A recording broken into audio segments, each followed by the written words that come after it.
गावभाग police ठाण्याच्या हद्दीत प्रतिबंधित गुटखा आणि सुगंधित तंबाखूचा साठा केल्याप्रकरणी गुन्हा दाखल असलेल्या असलम सरदार खलिफा यांना इचलकरंजी जिल्हा व सत्र न्यायालयाने अटकपूर्व जामीन मंजूर केला आहे.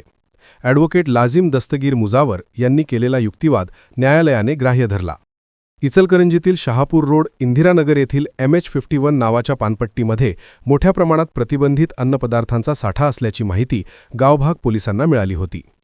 पोलिसांनी या ठिकाणी छापा टाकला असता शाहरुख बागवान याच्याकडून विविध कंपन्यांचा गुटखा, पान मसाला आणि सुगंधित तंबाखू हस्तगत करण्यात आला.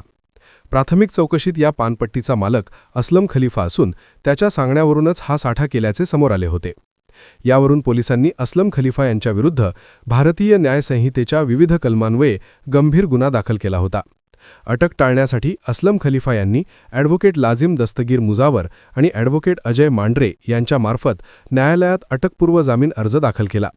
युक्तिवादादरम्यान ॲडव्होकेट मुजावर यांनी न्यायालयाच्या निदर्शनास आणून दिले की संबंधित प्रतिबंधित माल हा असलम खलिफा यांच्याकडून थेट जप्त करण्यात आलेला नाही.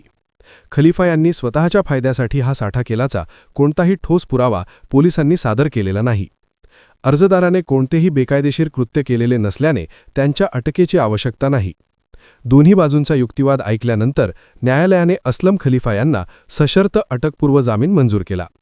या कामी ॲडव्होकेट लाझिम दस्तगीर मुजावर यांना advocate Uma Mandal, advocate Ajay Mandhare, advocate Nita Kamble, advocate Akhil Mujawar यांचे सहकार्य लाभले. तसेच जयवंत घोरपडे, काझिम जुमाणी यांनी न्यायालयीन कामकाजात मदत केली.